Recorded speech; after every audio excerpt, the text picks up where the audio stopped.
Ste me vprašali, kdaj sem rojen. Veste, je že toliko let, da težko se spomnim, kdaj sem bil rojen. Pa tudi premajhen sem bil. Ampak če je prav povedano, rečem tako.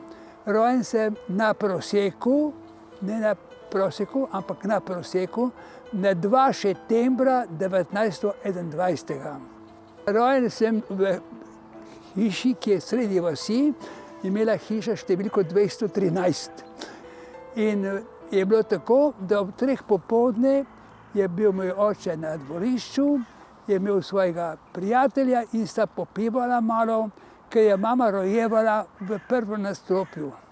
In je prišla potem pa gospa, ki je pomagala pri rojstvu, je prišla ven iz sobe in rekla: Rudi, imaš fanta, ponovno. No, tako je bilo, da jaz sem bil 6. otrok, od katerih je bilo 4 fante pa 2 dekleti. Bila je to ena kmečka družina, zelo zavedna, slovenska, aktivna. Bili smo zelo cenjeni vsi v družini, ki smo radi sodelovali s vsemi ljudmi. Ne samo s sosedi, ampak s celo vasjo. No, in kot sem bil morda star 6 let, sem pa začel tudi pasti krave. In imam dolgo anamnezo, kako se reče po doktorsko, da sem bil 8 let, sem bil potem glavni pastir v družini. Tako prisrčno je začel svojo pripoved danes že upokojeni primarij Boris Cibic, doktor medicine, specialist internist. Skrb za sočloveka mu je bila položena v zibelko, saj je odraščal v revni, a složni družini, kjer so imeli vedno posluh pomagati pomoči potrebnemu. Ko sem jaz bil star 6 let, sem se vpisal v ljudsko šolo na Proseku in tistega leta je bila slovenščina popolnoma izključena iz učnega programa in smo imeli samo v italijanščini. In tam smo se zbrali otroci, 20-25 v razredu, mešano dekleta in fantje, ko nihče od nas ni znal niti besed za italijanske. No, tak je bil tale pritisk učenja italijanščine, pa jaz sem bil tudi verjetno željan se nekaj naučiti, tako da sem v nekaj letih, oziroma ko sem bil v 4. letu šole, torej 4. razredu, sem dobil nagrado Dante Alighieri, tega društva, ki je skrbelo za propagando širjenja italijanščine med slovenskim ljudstvom. Ampak je bil pogoj, da lahko dvignem to nagrado, da pridem oblečen v fašistični uniformi. In sem dobil novo uniformo za mojo velikost, vse prav prinesel domov, da se oblečem, ko grem na to prevzem te nagrade. Ko je prišla ta fašistična obleka k nam doma, ki smo bili zavedni Slovenci, torej sta bila užaloščena oče in mama. Zlasti tata je bil za to, da se odpovemo tej nagradi, da ne obleče te fašistične obleke. Mama je rekla pa: glej, mi imamo toliko otrok, ki rabijo hrano in seveda tukaj je pa le tako velika denarna nagrada, da ne jo obleče kar otrok, tole pa bomo že potem to sprejeli. In sem dobil to, kot sem že rekel, uniformo, se oblekel in prišel tja na to sprejem oblečen v fašistični uniformi. Rad se spominja brezskrbnih dni in prigod iz svojega otroštva. Imam zapovedati to, da smo bili enkrat na Seniku, če tole gre poleti, meseca avgusta, sva se igrala na Seniku, oče je bil na dvorišču, malo počival in tam na Seniku je bila pa škatla cigaret od očeta in žigalice. In je prišel 3-letni ali 4-letni brat, je prišel na misel, ko bi mi tudi malo zakurili. In je vzel žigalico in je prižgal seno. To seno je začelo goreti in se je on ustrašil. Jaz, ki sem bil zraven še bolj, in se začel hitro klicati očeta, ki je bil na dvorišču: tata, seno gori. Ivan je zažgal seno. Oče je pritekel, je bilo tam tako, kot imaš zmeraj na Senikih, ali pa tam imaš kakšne cunje.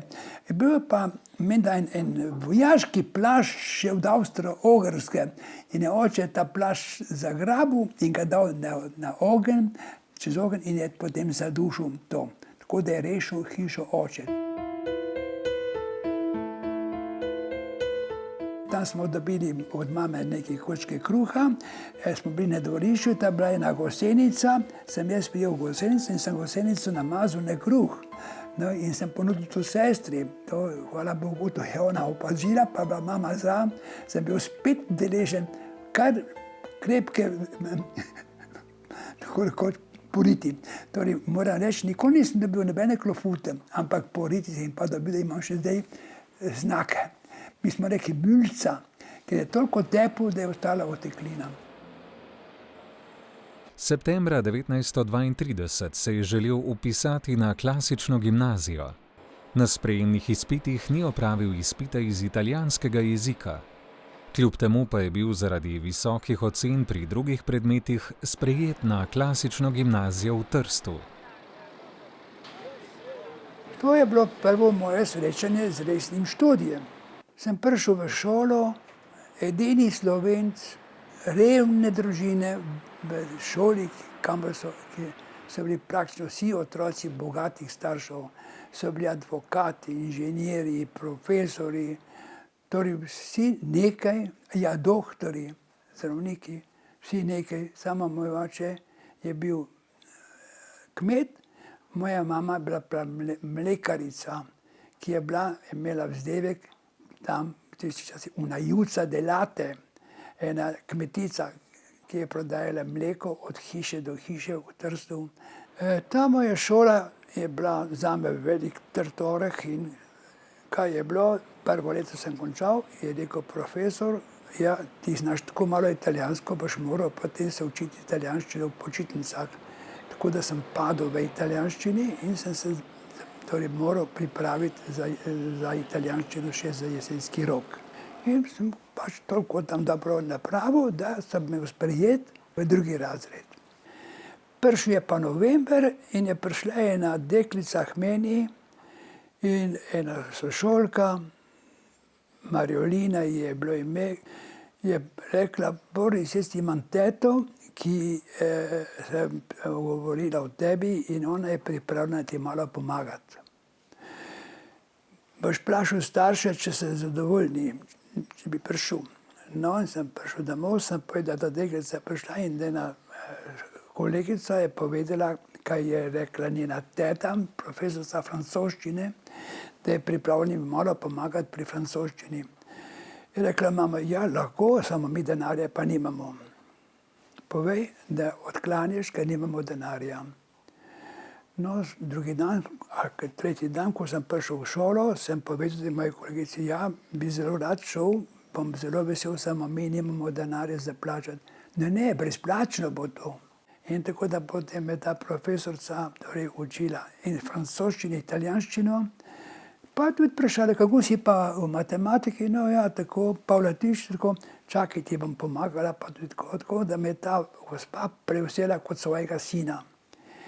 Sicer sem stanoval doma, sem prihajal k tej gospe 2-3 na teden po 1 uro in hkrati je potem tudi izkoristila gospa, da me malo vzgojila. A veš, jaz je tako moraš imeti jedilni pribor, tako moraš jesti zaprtimi usti in tako dalje in tako dalje.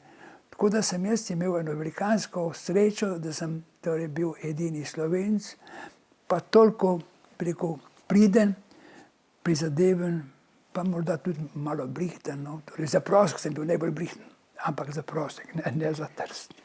Junija 1940 sem končal jaz mojih 8 let gimnazije in sem pač postal kandidat za neko drugo šolo. Imel sem pa, moram reči, po naravi. Sem bil taki, kot je bila moja mama tudi, odprt človek za človeka, ki trpi. Človek, ki nima, ki mu manjka, torej, ki je bolan, karkoli. Torej sem imel zmeri odprto srce za revnega človeka in bolnega človeka. In nisem se upal doma reči, da bi rad študiral za zdravnika, ker je bilo tako drago, da nisem sploh si predstavljal, da bom lahko. Sem pa le omenil ali pa dal Mama je rekla, denarja ti ne bomo dali za univerzo, nič ne kandidiraj, ker ne boš dobil pri nas, da ga drugje dobiti. No in je prišel september, bila je pa spet prišla informacija, da se lahko vpišejo brezplačno, kdorkoli želi na univerzo. In jaz to sem izkoristil, da sem se vpisal septembra meseca, 2. ali 3. septembra 40, sem se vpisal na medicinsko fakulteto v Padovi. Se me pa rešila situacija, da sem bil 3 dni ali 4 dni potem, ko sem se vpisal na medicinsko fakulteto v Padovi, pa zaprt. Sem bil prve 2 leti v Italiji, ko je Italija propadla, potem so me gladko prevzeli Nemci in so me peljali v Nemčijo in sem bil v Nemčiji 2 leti in pol v lagerju. In se je končala moja epopeja junija 1945, torej da sem napravil 4 leta in 10 mesecev zavarovan pred nevarnostjo z bodečo žico. Ko je bilo konec vojne, je zmagala Antanta in je prosek, so prišli partizani in postavili torej oblast jugoslovansko. In je bilo tisti avgust, september 1945, ko je prišla tale obvestilo tudi na odbor, slovenski odbor, politični, kaj je že bil, da tisti dijaki, ki niso študirali v času vojne, lahko kandidirajo za fakultetni študij brezplačno. Tako da se je odprla tale sreča, da sem imel spet to srečo, kot bi že rekel, da sem lahko kandidiral, da bi se vpisal na fakulteto ne v Padovi, ker to ni bilo mogoče, ampak v Ljubljano. In sem se vpisal, torej sem prešel iz italijanskega študija na slovenski. Sem prišel v Ljubljano 1945, kot sem že rekel, skoraj 5-letni prekinitvi študija, z slabim znanjem slovenščine, sem prišel sem, ne da bi nobenega poznal. No, sem dobil štipendijo, tako da sem imel hrano 2 obroka na dan in bivanje v študentskem domu. In to sem jaz izkoristil in tako sem jaz potem napravil vseh mojih 5 let študija fakultete tukaj v Ljubljani. Sem pa šel na dekanat tukaj v Ljubljani in pa dekan me je sprejel in je rekel, ja, vi imate 5 let priznanih frekvence, pa niste niti enkrat niti videl univerzo, pa imate priznano, ker to pa Italija pa je tako bila, da je vsem priznala, ki so bili zaradi vojne zadržani, so tekli leta naprej. In je rekel, to pa ne moramo, da vam damo potem pa mi naslov doktore, če nimate niti enega izpita. No je rekel, dekan, dobro, 1 leto vam prizanesemo, vam poklonimo 1 leto, boste začeli s prvimi izpiti, ampak boste se lahko takoj vpisali že v 2. leto. In tako sem jaz napravil v 4 letih mojo univerzo.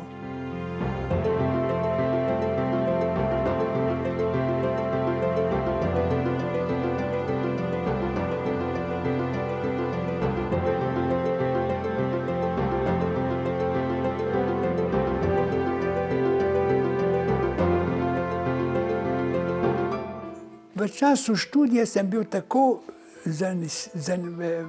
zainteresiran za medicino, da so to opazili tudi naši docenti, ki nas učili. In en docent me je, že ko sem bil v 2., 3. letniku, me je videl, me je zabeležil in rekel, a vi bi šli kaj radije morda študirati medicino v kakšen teoretski inštitut, v fiziologijo, kot nalašč.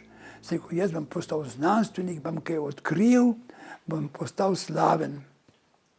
No in se jaz potem prišel na patofiziološki inštitut, moja prva služba tam, navdušen in odlično. In tam smo imeli opravka, take študije, da smo imeli samo teoretske študije in pa na živalih. In tam smo imeli v tem inštitutu zajce, podgane, pse, mačke. Torej vse to sem jaz imel kot nalogo, torej kot svojo nalogo raziskave nadledvic pri živaleh.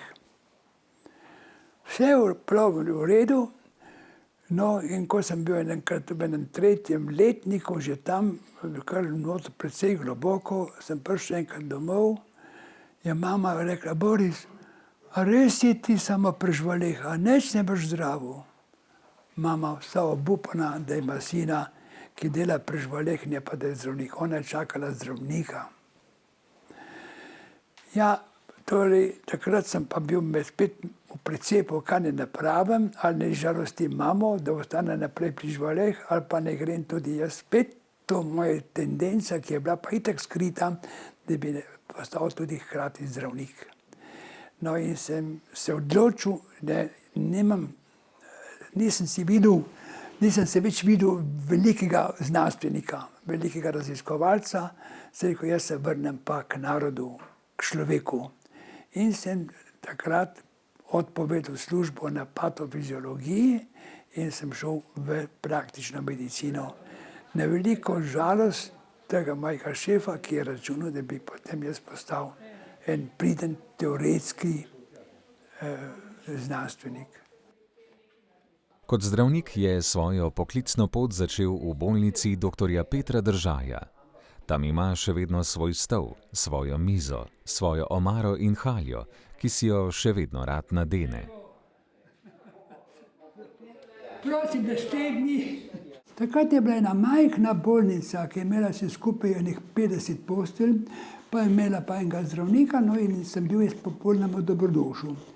In sem začel tukaj delati in hkrati potem se specializiral.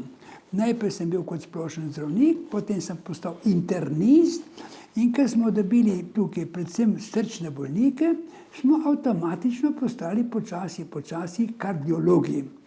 Tukaj v tej hiši smo bili leta in leta vedno več kardiologi, tako da danes so tukaj zdravniki, ki tukaj delajo, so vsi kardiološko usmerjeni, ampak kardiologija spet je toliko vej in ena od teh vej je pa visok tlak. In smo začeli leta 1974, to se pravi, da zdaj že nekaj, sem jaz odprl, če smem tako reči, tukaj smer visok tlak, da naj bo glavni predmet. Iz cele Slovenije prihajajo bolniki, ki ne morejo rešiti problema visokega tlaka, pridejo sem, kot najvišjo funkcijo ima ta klinika, torej študij hipertenzije. Visok tlak je lahko te oblike, da ne ve leta in leta, pa ima nič posebnih težav, nič, in mu povemo, imate visok, začnite skrbeti za ta visok tlak, ki sicer vam ne dela zdaj nobene težave, ampak ko bo začel delati vam težave, takrat je že prepozno. Torej, začnite se zdraviti, visok tlak, še nimate nobene motnje. Kar pa pravzaprav potem pozabijo. Eden od takih je potem dr. Cibic, ki ima visok tlak, pa pozabi na tabletke. To sem pa jaz. Jaz sem prišel sem leta 1951, ko ni bilo nobenega tega zdravila. No in smo dobivali tudi bolnike, tudi težke bolnike, ki žal nismo jim mogli kaj dosti pomagati. No, so prihajali bolniki, ki so imeli ali zastoj v nogah, ali zaporo ven v nogah in so imeli noge zatečene, pa visoko temperaturo. No, in sem jaz imel enega šefa, ki je bil toliko let starejši od mene, je bil že specialist. Ja, je rekel, kaj veste, tega moramo zdraviti s pijavkami. In smo imeli na srečo v ljubljanski periferiji, smo imeli te ženske, ki so skrbele, da so te pijavke se množile. In so hodile v bolnišnico, nosili pijavke, ki so bili čisto suhe, lačne, so pripeljali, smo jih plačali in te pijavke so se kar na kožo sprijele in so sesale kri nekaj dni. In poleg tega, da so to sesale, so pa v telo pa pošiljale neke svoje sluzi, sluz, ki je pa kri pa razrečevala. In tako je postala potem zdravljenje venske tromboze v mojih časih s pijavkami.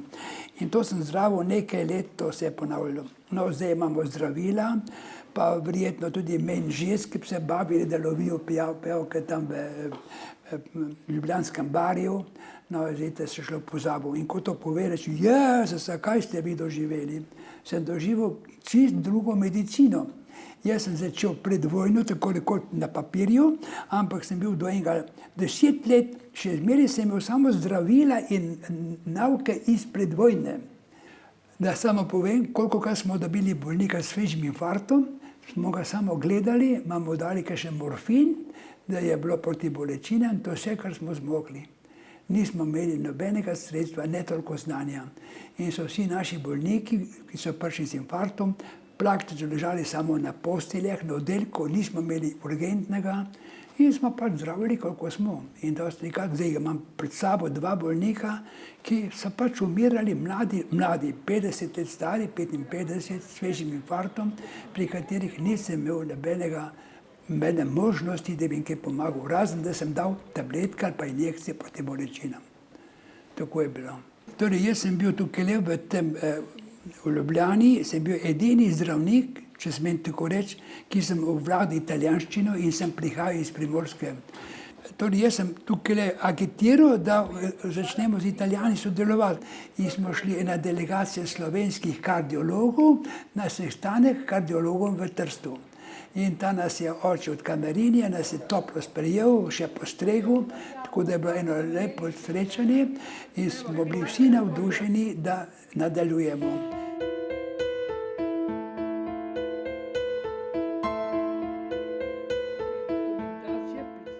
Torej, srce je organ, ko ga ne more, torej nobena mašina ne more konkurirati. Tako je dobro funkcionira. Skozi 100 let, če treba, pri meni 98 let.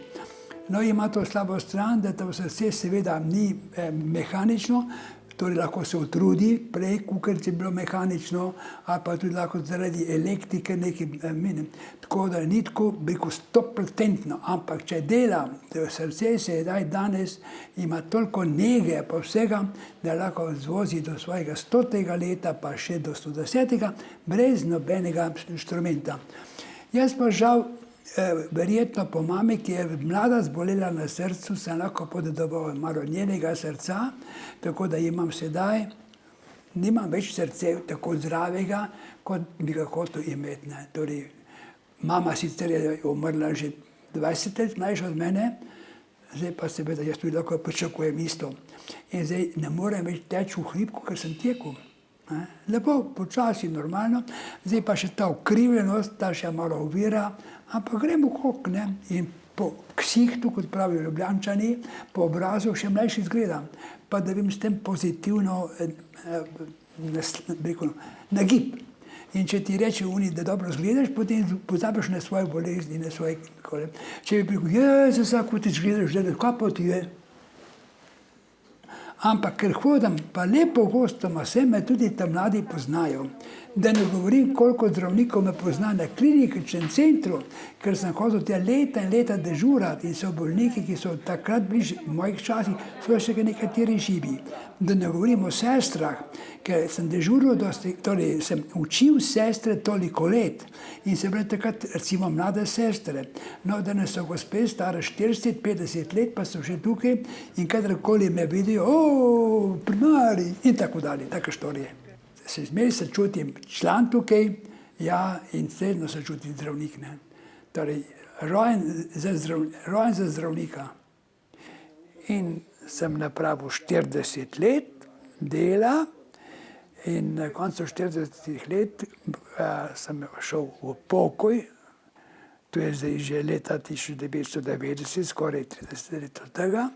Sem bil ves vesel, zdaj pa lahko delal, kar mu hotel. Jaz zdaj šel spet to, kar mi srce je naročilo.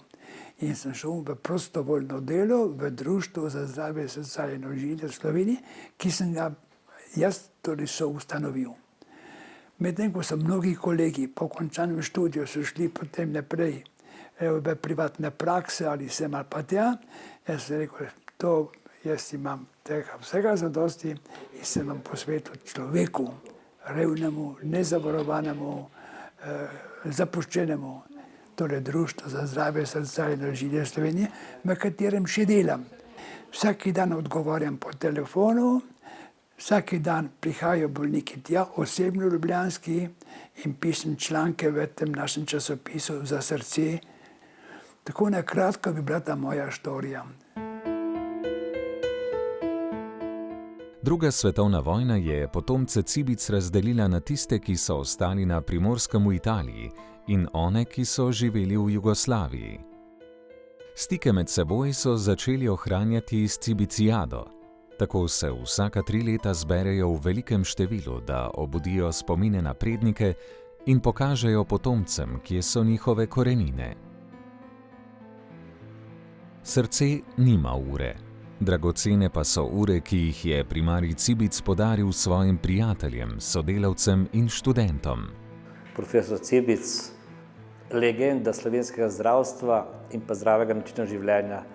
Praktično se z njem srečujem vsak dan, ko sem na poti spominjanja tovarištva na Golovcu, na srčni poti, ki je nastala pod njegovim mentorstvom. In če gledamo, kako zdravo glavo ima pri teh letih, potem lahko samo upamo, da mu bomo sledili.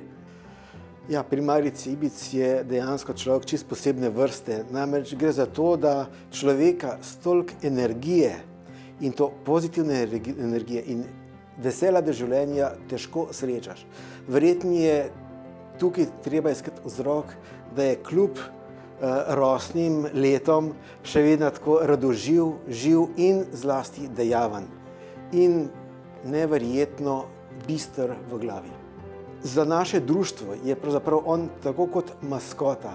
Kjerkoli se pojavi, se vzdušje popravi in svojim nasmehom in spomini vedno dvigne klimo in razpoloženje na splošno, tako da ga imamo strašno radi. Od leta 2000 pa sodelujeva v Društvu za zdravje srca in ožilja Slovenije, kjer sem tistega leta prevzel urednikovanje revije za srce. Primarij je bil pa že dolga leta pomočnik glavnega urednika, en tak zelo strog in pozoren lektor, ki je pomagal skrbeti za zborni jezik in pa seveda tudi vsebinsko zelo pomagal pri reviji. Poleg tega pa tisto, kar me je fasciniralo, je bilo pa to, da je ves čas primarij tudi komuniciral s člani Društva za zdravje srca in ožilja, odgovarjal na njihova vprašanja. Prav vesela sem danes, da sem po nekaj mesecih ponovno tu skupaj s primarijem Cibicem, ki vsekakor predstavlja v slovenski kardiologiji ne samo začetnika slovenske kardiologije, pač pa legendo v slovenskem prostoru. Primarij Cibic je meni osebno predstavljal vse življenje poseben vzgled. Vedno je potrebno gledati naprej in prenašati znanje. In to je ves čas svojega življenja delal primarij Cibic. Ne samo za bolnike, tudi za nas mlade zdravnike, tudi prenašati znanje v bodoče, usmerjati ljudi. To je naloga dobrega učitelja. In primarij Cibic bo in je ostal vzgled številnim mlajšim generacijam naših kolegov, nam vsem pa svetla točka, kajti vedno se ga lahko spomnimo in rečemo, no, saj primarij drži z nami.